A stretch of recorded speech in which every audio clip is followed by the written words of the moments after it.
back to the studio. My name is Debbie Lane. I am the community manager for Wall of Darkness. I work with Outstar and the rest of the wonderful team. And once again, I'm joined by the legendary Jason Carl.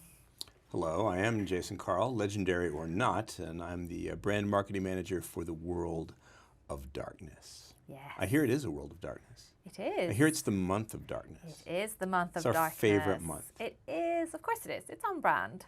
So our month of darkness is in full swing now, and we are here with a ton of fun and fantastic announcements. We have so many announcements and details that we have notes. Gotta have the notes. Why don't you tell us a little bit about something that happened just the other day? You must be talking about Renegade Con. I am. Yes, our friends and partners at Renegade Game Studios produced one of their semi-annual online conventions that are always a lot of fun.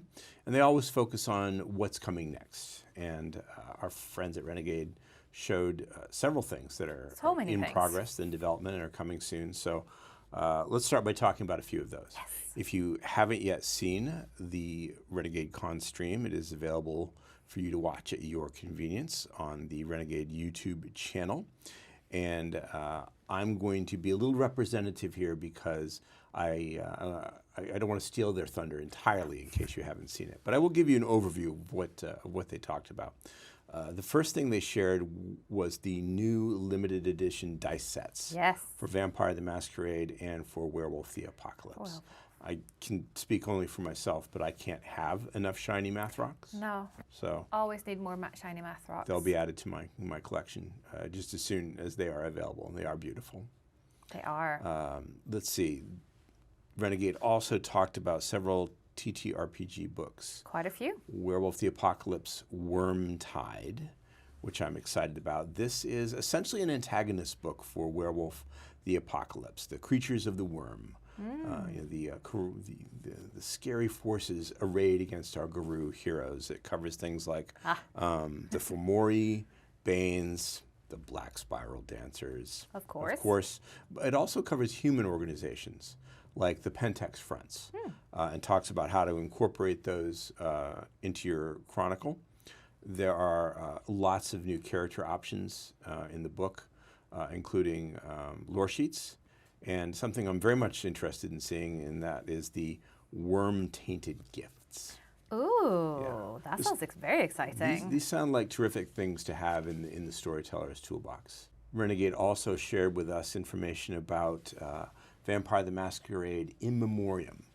The Memoriam is a special feature in Vampire the Masquerade 5th edition. It's a set of rules and guidelines for allowing a character, particularly older characters, to essentially walk through their own past mentally and to re-experience things that happened to them, even things that happened in the very distant past. It's a really cool mechanic because the character can re-experience conversations that they had, walk through locations that they once visited, even in some ways talk to associates, colleagues, and enemies that they once knew, and bring that information back to the present where it might be relevant. So this book has expanded rules for those flashbacks. It has rules for deeper character development, more lore sheets. It has guidelines for integrating the Memoriam in an existing chronicle, and how to connect those character past stories to the current events. So past, future a lot of potential connection. with that. It's going to be a lot of fun. I've used the Memoriam in my storytelling before, and it's I don't know, where was this book 5 years ago? When I was telling those stories. So I'm really excited to see it happen now. Something else that the book also covers, in fact, it's one of the main points of focus in the book, is how to create and play Ancilla characters. Vampire the Masquerade is a very neonate focused story, of course, but players do enjoy characters that are older, more experienced, and this book puts a great deal of focus on that and gives a lot of detail on how to do it. It's our very first look at Ancilla as a focus, so that's something I think that's going to be very popular at tables. I think so too. Let's hear now. There is one more book to talk about, and Yes. that is Hunter the Reckoning, Apostates. Yes. So in Hunter the Reckoning, the orgs, the organizations, of course, are a special feature of the game that are now being detailed for the first time in this book. So we're getting org details, we're getting org lore sheets, we're getting advice on how to use orgs as adversaries in the game. Ooh.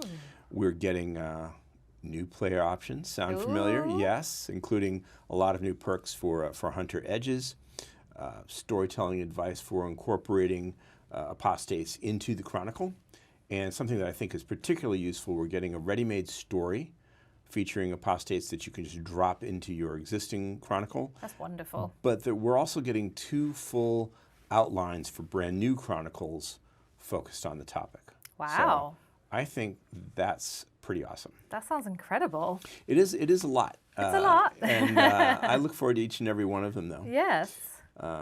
Now, speaking of things that are very popular and have a great deal of interest for our family, Yes. there is a little video game that's been a labor of love of yours for quite some time, and that is Vampire the Masquerade Bloodlines 2. Ooh, And I yes. believe that if I were to ask you to spill a drop of blood or two, you'd be willing to do that?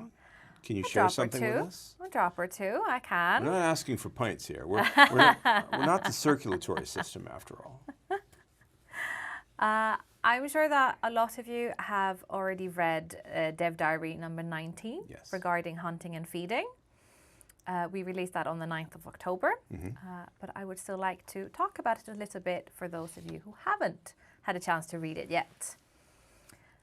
So feeding is obviously a core gameplay of Bloodlines 2.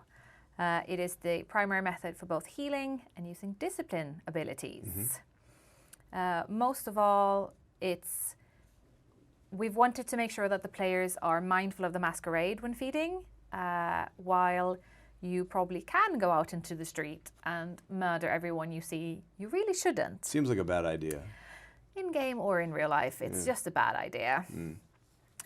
So what the dev team over at the Chinese room have focused very, very much on is the use of heightened senses, which allows players to track prey and plan their attacks to make sure that it feels this predatory, vampiric in nature.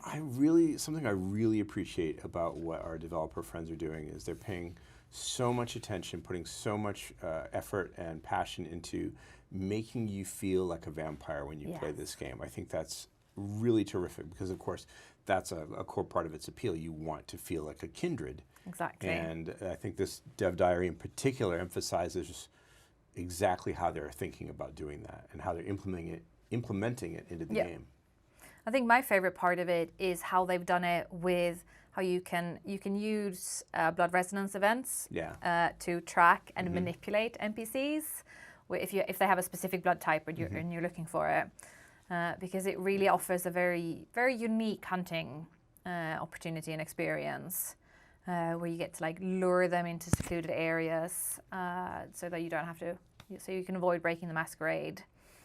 And I think the dev team over at TCR, they've really focused on creating this very visceral and immersive feeding experience that I think a lot of fans will be very, very happy to see. I agree. I think it's really impressive, actually. It is. And it also means that for the next Dev Diary, number 20, which is going to be published on the 23rd of October, we're going to delve even deeper into this and talk a lot more about the blood resonance events and give some very cool details. I've had a little bit of a sneak peek, and I think this one's going to be a very popular one. That's so appropriate. That's my birthday, so I expect an awesome sneak peek. Something really cool, please. I will make sure that the team knows. I appreciate that. For you. Appreciate it. They will do it. Thank you. And now we are going to give space to Outstar with a special guest, Kyle Marquis, talking about Those Who Refuse to Die DLC. Ooh, that's going to be exciting. That's for the Werewolf, the Apocalypse, the Yes. Book of Hungry Names, I think. Book of Hungry Names, yep. Awesome. Hello, Kyle, and welcome yet again to this little interview of ours. I'm very happy to have you here whenever we have a chance to talk. And this time we have a new case of celebration upon us, which is the new DLC to Book of Hungry Names. Can you tell us more about this particular expansion? Yes, this DLC has 2 new tribes, so we're going to be getting both the Ghost Council and the Gale Stalkers. Also, I've added, I think, 12 new gifts, some of which are going to be for the new tribes, and some of which are going to be for the ones that you probably already played, and some are going to be adding to existing auspices, so existing moon signs. So it's a huge pile of new player-facing material. That's great. Well, can you tell us a little bit more about the tribes that you picked for this expansion? Why this in particular?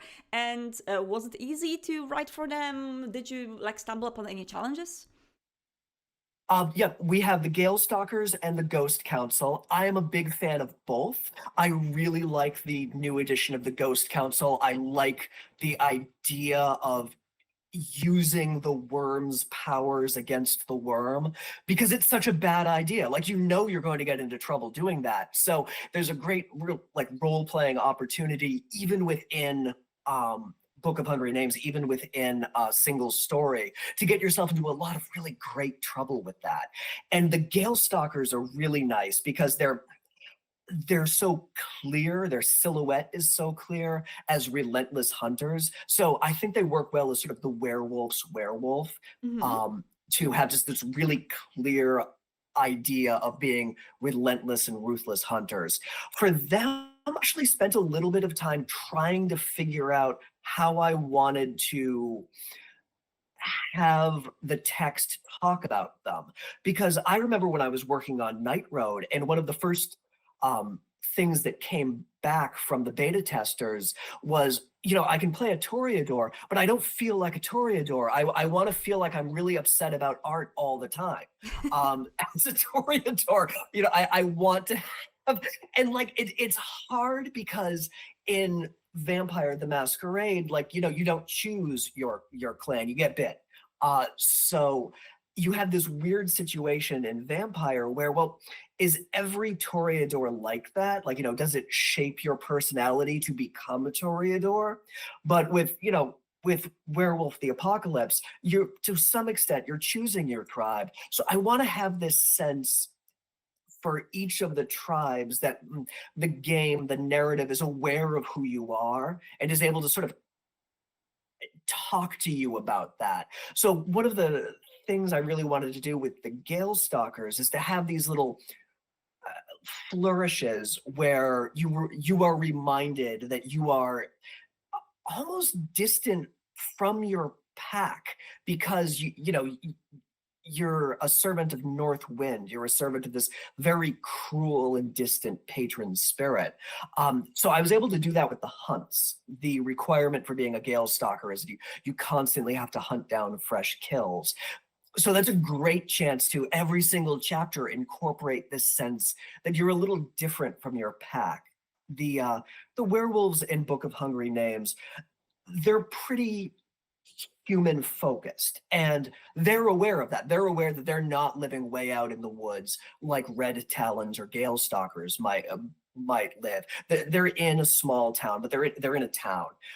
And so being a Gale Stalker, I wanted you to have this constant feeling that you had stepped back from that life, that you would become a little distant, even though you're still living in the same crummy house with Podge, your bone gnar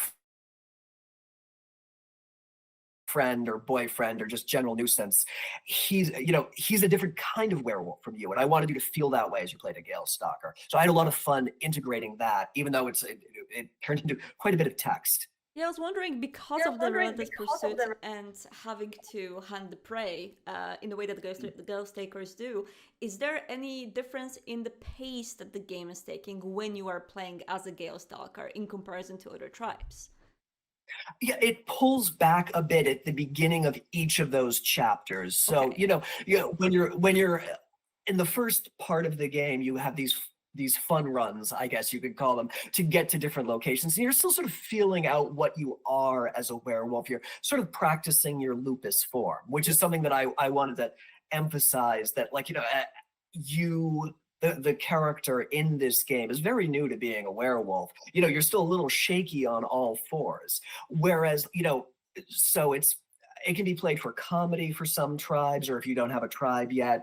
But for a Gale Stalker, I wanted something to feel a little more serious and dangerous. So there's always this cycle, this pause where you run something down, run down your prey, and then offer it to Ice Wind. So yeah, I wanted that, not a break, but sort of a sense of the ritualized in the Gale Stalkers, that you're sort of part of a mystical tradition that even other werewolves don't quite partake in. So I wanted that pause in each of those chapters, and that's how you develop your experience as a Gale Stalker. That seems like a lot of added content. And what about the Ghost Council? How do playing a Ghost Council differ from other tribes when we approach Book of Hungry Names, let's say on a second playthrough?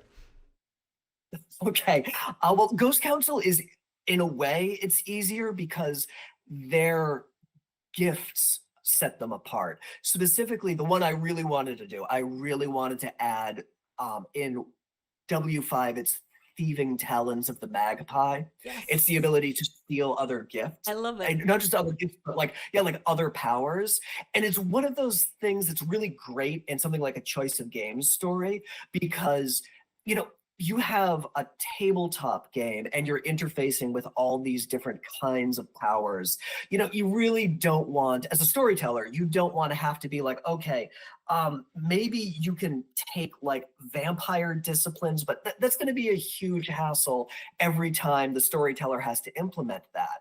But it's not a problem for me, because it's everything's the same under the hood for a Choice of Games story. So you know, as a ghost in a Book of Hungry Names, you can steal all sorts of stuff. You can grab Eater of Names flying power. You can go after Giselle the Witch and steal spheres, like mage spheres, because like it's all the same to me.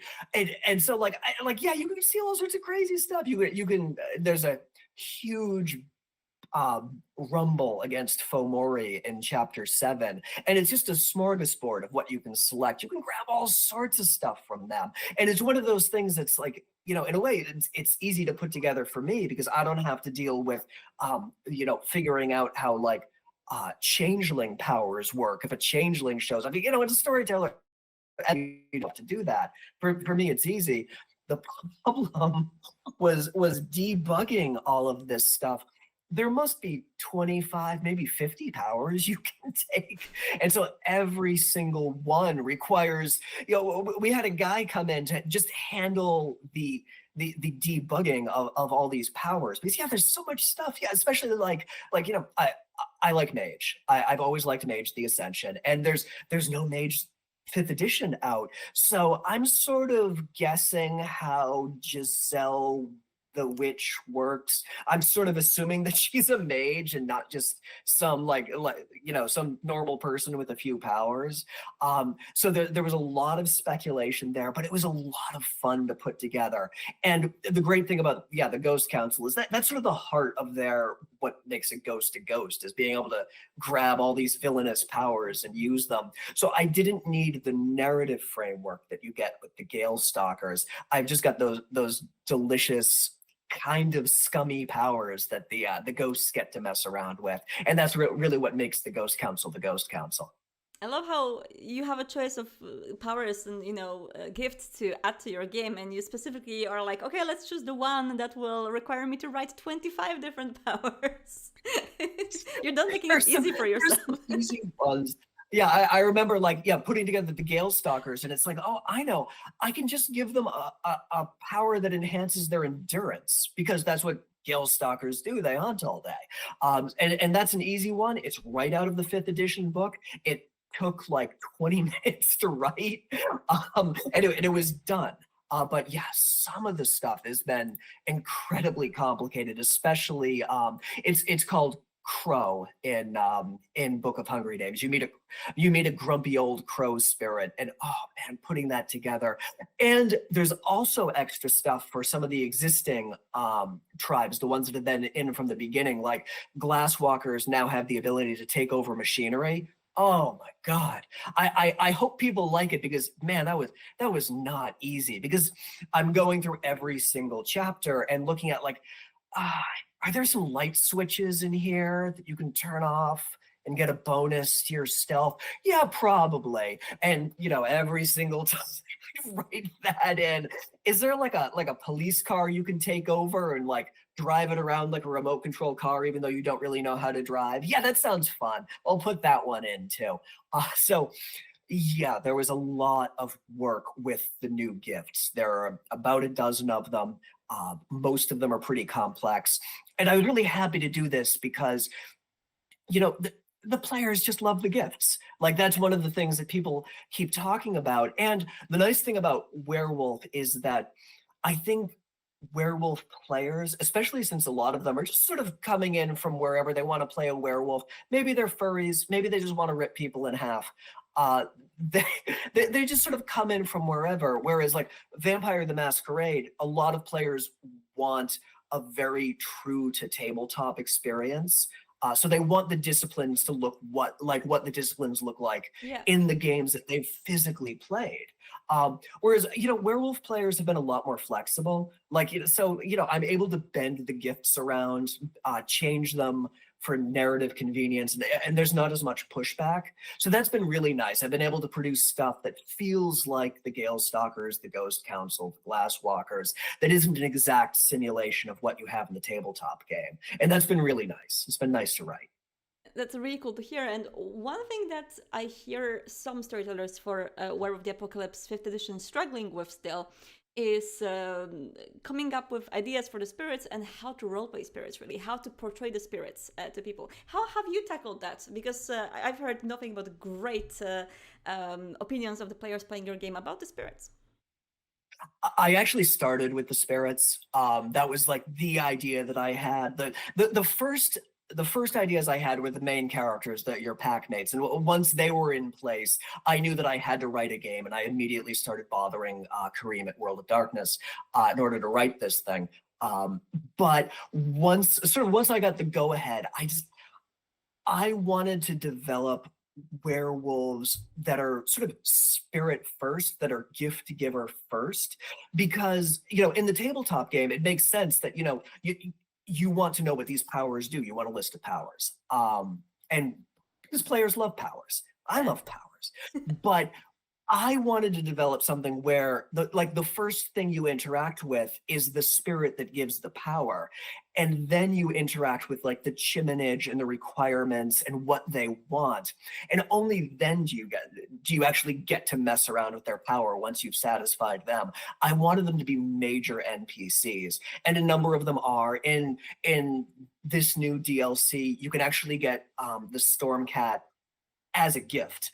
If you're a Shadow Lord, you can actually contract with the Stormcat, get her gift, and shoot lightning at people, because like what everybody loves shooting lightning, especially as as a Shadow Lord. Like, yeah, that's tons of fun. And so you get to interact with these spirits and sort of see their point of view.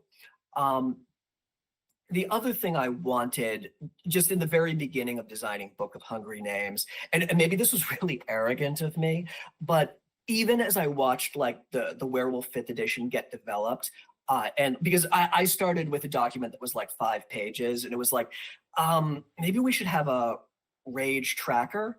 And that was sort of it. When I first opened this document, it was like 5 pages long. It was very tentative.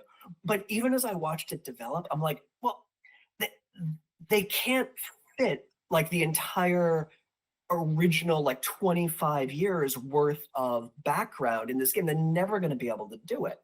And I'm like, well, I'm wondering if storytellers are going to read this game and be like, well, this seems really solid, but what the hell do I do with it? And I was really impressed by the gifts in Werewolf 5th edition, how tightly put together they were. That actually kind of shocked me, like just how solid the structure was there. But I remember looking at it like, well, this is really great mechanically, but I can see storytellers being like, well, what does a day in the life of a werewolf look like? Yeah, absolutely. And so Yeah. yeah, like what are you doing day to day? When you're not working a crap job, because for some reason I wanted my werewolves to have crap jobs. But like, Relatable. what are you doing I out mean, like, for a lot of players who are basically playing Werewolf the Apocalypse, and you're like, hey, I want to be a big bad werewolf, but also I want to relate to my big bad werewolf. So that's really good. Yeah, like you want to relate to like the spiritual half of being a werewolf, because Yeah. you're not just like you're not just like ripping people in half. That's fun. Everybody loves ripping people in half or biting monsters in half. But there's this whole gift spirit like ecosystem. And so for like new storytellers, I wanted to sort of like show them one way of doing it. And I remember being a little kid and reading Chicago by Night, the original Chicago by Night. And that was like, I've read Vampire the Masquerade, but like, what does it look like night by night? What are people doing? How, like, there's talk about like princes and all these political systems. What do they look like? And Chicago by Night kind of like answered that. Here's an example of what a city looks like in Vampire the Masquerade. Now, I think unfortunately a lot of people took that like way too seriously, and so like every city is like a copy of Chicago with like different names, and like you can see like every version of Chicago by Night I've read has been like, don't do that. Like this is just a very specific city. The Camarilla is not like a Chipotle franchise where they just stamp out princes in every town. And so for some reason, people didn't understand that. So for Book of Hungry Names, I sort of wanted it to be like a Chicago by Night that you can play. And that like I wanted it to be like a sample sept, a sample pack. And like an example of like how this stuff gets applied that storytellers can then drop in whatever town they want to run a werewolf game in. So that's why sort of the spirits are that way. That's why there are all these little areas to explore. I wanted to give a sort of sample setting that players could then take and be like, okay, I'm playing in Mexico City or Washington D.C., but I can adapt what I've seen in Book of Hungry Names to my setting. Sure, I wonder if people are going to have the so-called Matt Mercer effect, but it's going to be Kyle Marquis effect, when people are like, but you're not role-playing, or you're not storytelling the spirits in this game like Kyle Marquis did in Book of Hungry Names, because you're setting the I've got to standard. be honest, that would be like really, that would not be good for players, but I kind of wanted to anyway. I mean, like, I'm very happy that Yeah, you no, were... I like... Yeah, but because like I really tried to make clear, like even more than the original like Chicago by Nights or Vampire the Masquerade, that this is a weird situation. You're coming into a weird situation. It is literally post-apocalyptic. Everyone's dead except for 5 other werewolves, and it's not like a standard like it's not like people keep thinking Chicago is the normal city and everything sort of deviates from that. No, it's not. And I'm hoping that people aren't like, well, this one obscure town in Western Massachusetts is the most normal werewolf experience. No, it's not. Sure, but still, like, we're still, kind of early into Werewolf the Apocalypse 5th edition, where, the first source books are out and people are slowly kind of like wrapping up their whole knowledge with whatever Werewolf 5th edition is out there, and anything that expands on that knowledge is great. And I think Book of Hungry Names really help with that too, and making people realize on how to play it. So I do have to ask, what's next? Are you planning on something more for Book of Hungry Names? I've got to finish all the tribes. So we still have 2 tribes left. We have the Red Talons, the Red Talons are always hard. They're Yeah, definitely. even more like the Gale Stalkers and the Gale Stalkers, and that they're very much not a part of the human world. So I saved them for last because I'm going to need to do a lot of development with them, and I also want to wrap in there are some other Red Talons that you meet in Book of Hungry Names. They're dead, most of them, but there's like a Red Talon pack down in Hartford that you kind of interact with through their ruins, really. And I want to bring them in and sort of make them feel more alive if you're a Red Talon. And there's also the Silent Striders, I love the Striders. They're so cool. And for those of you who don't know, they're sort of the wanderers and the nomads of what's left of the werewolf nation. And I'm going to need to develop sort of their mythology, because they come with like this little mythology attached to them. They're kind of like they're more like the Ravnos in Vampire the Masquerade, and they're wanderers. But in another way, they're like the Tremere in that they have like a separate mythology attached to them.